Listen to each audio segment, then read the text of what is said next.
Hello everybody, welcome back to Fit Friday. I'm Dee and this is Jim. And today we're going to superset stuff for you. Back and what was it? Back and chest? Back and chest, yeah. More than just stuff. We're going to be working about 4 or 5 exercise combinations of chest and back. Kind of keep you going, get a good solid pace going, really help you burn through calories while you're building some strength. A bit more difficult than just body weight supersets. And we're also going to lead this bad boy off with a new stretch I'm going to show you. Just call them really easy, angels. Yeah, good. Alright, so just with that, we're going to get started.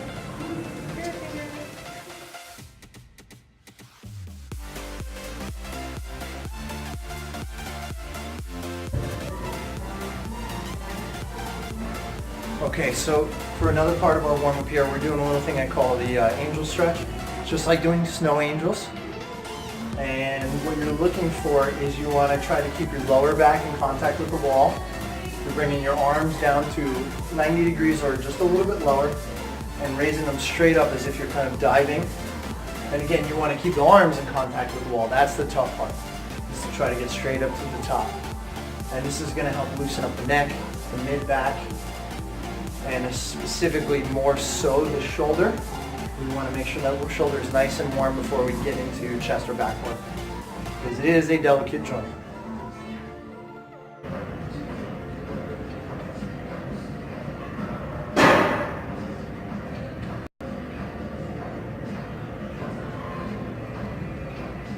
Okay, so here we have assisted pull-ups. Right now she's using a reverse grip, so she can get through all the repetitions. Generally people have a harder time with an overhand grip, so we use this as a low level of cheating. We're also using an assisted pull-up machine. If you have one of those, great. If not, you might want to look for a band, a resistance band that will help you get up out of the hole of the exercise. So again, what we're looking for here is we're looking to drive the elbows straight down towards the sides. And in terms of positioning, whether you're using a band or an assisted machine here, you want to key points to look for: shoulder, hip, and knee. Everything is right in line. You don't want to pull your hips under you, then the assistance from the machine isn't going to help you. And we're looking for about 10 to 12 minutes. If you're not using this for a warm-up, you're using this as a working set, you want to definitely take the weight of assistance down, and that'll get you through the exercise. We're going to be supersetting this with some push-ups as well, just to get the whole thing warmed up and ready to go. You want to have nice warm muscles. Otherwise you run the risk of hurting yourself, damaging your joint, all kinds of things. Okay, so now we're moving on to some push-ups. We're going to be using this as warm-up as well. What we're looking for here is a good solid tight core, getting down nice and low to the pad and driving right through the heels of the hands, straight through to full extension. If you do have an issue with this as you're going through your push-ups, you can work off the knees, but I always want people to do the best they can at full-fledged push-ups. So here we go. Again, on your setup for these push-ups, you want your hands slightly below the shoulders. Try to keep the midsection tight, again driving right to a full extension lock out of the arms.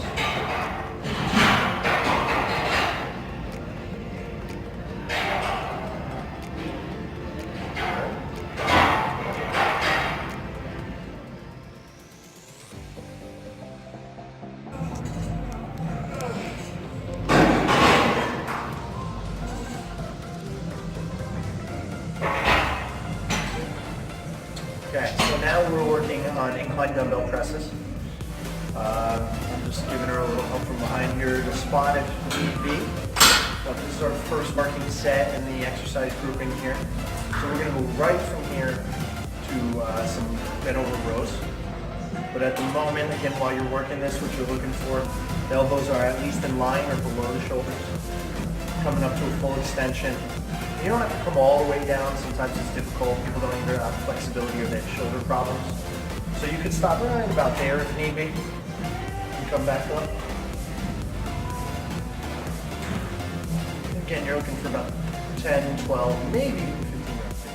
We have reverse grip pull downs. This is being supersetted with the incline dumbbell presses that we just did earlier. What you're looking for here in terms of visual checkpoints, you want your hands basically to be in line with the shoulders. You want to have a slight lean back from the machine. You really want to concentrate on driving the elbows down. What I tell most of my clients is completely forget about this area from your elbow to your wrist. It's not there. Just concentrate on the elbows coming down while you're holding onto the bar. And again, you're looking for about 10 to 12 repetitions here. Bouncing back and forth between those incline dumbbell presses. In between those, 30 seconds to a minute rest maybe. Good. Hold it at the bottom here. Good. And just for fun, I threw in a little static hold there with a negative on the way in.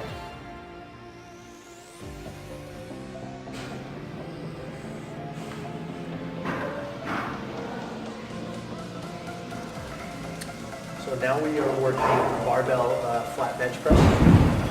This is the second group in our workout program here today. Again, as you're looking for certain things here, you want to make sure your feet are stable on the ground. Your midsection is tight. You're bringing the bar as far down as you can, touch it off the chest. And again, elbows are at least in line with the shoulders or just slightly below. You never want to have your traps pop up and have your elbows come up real high. That's bad news.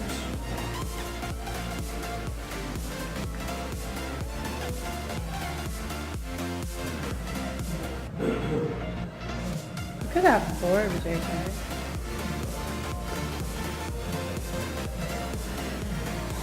All right, so here we have seated rows. We're doing them on a hammer strength machine. You could do them on a cable pulling machine if you wanted to. I just prefer this. Technique-wise, everything's looking solid. She's pushing her midsection off the pad. Posture is good. The shoulders are down and back. I like to call it like a regal posture. And she's drawing her elbows back behind her lats. It's perfect.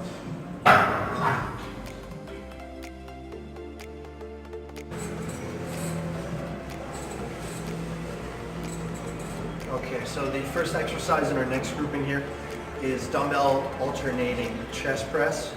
You're keeping one dumbbell up the whole time while you're working the other side. It's going to continually work the muscle while the other is actually doing the pressing on the other side of the body.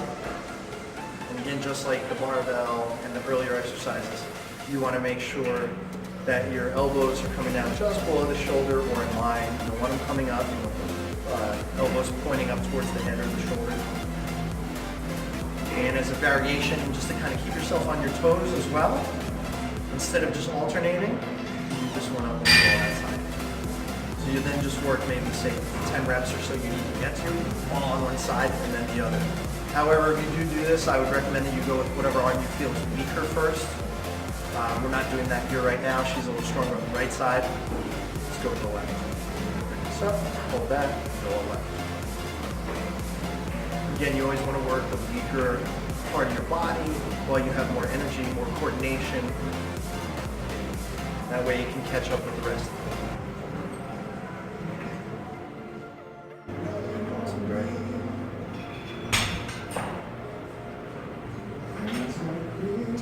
Okay, so here we have the second part of our next grouping. We're doing bent over single arm rows. Some cues you want to look for visually. Again, the spine is straight. She's concentrating on pulling her belly button down towards the floor or towards the bench.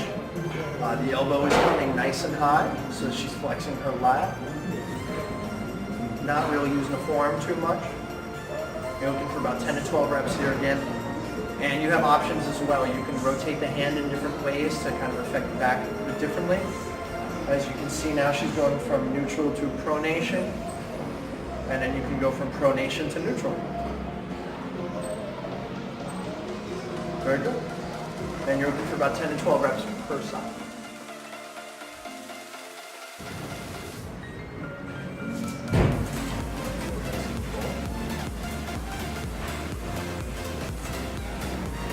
Okay, so for our final grouping here, we're hitting some machine chest flies.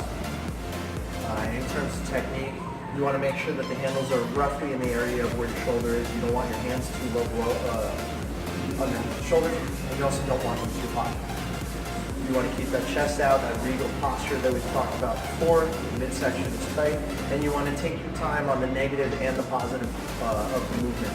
You don't want to just have the arms sling back. You want to control the weight going backwards, squeeze, about 12 or 15 repetitions.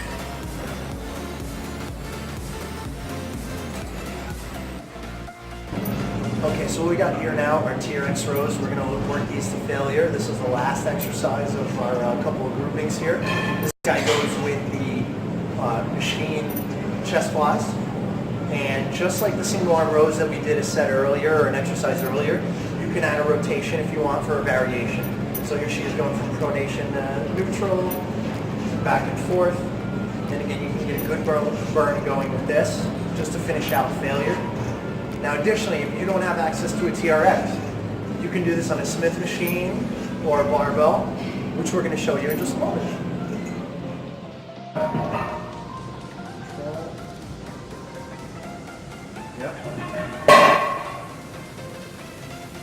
Alright, so here we are at that variation of the TRX rows. We're using a Smith machine to get some body weight rows in. She's got an underhand grip on this variation, and what we're looking for is to try to touch the belly button to the bar. And also, as you see, she kind of sliding back up towards almost the full stand-up. That's what you're going to want to do as you get tired. You want to start as parallel to the ground, and then start shifting your body up to almost a stand-up, or until you can't do any more rows. And this is going to close out our superset on the last exercise. There's a big chest and back one.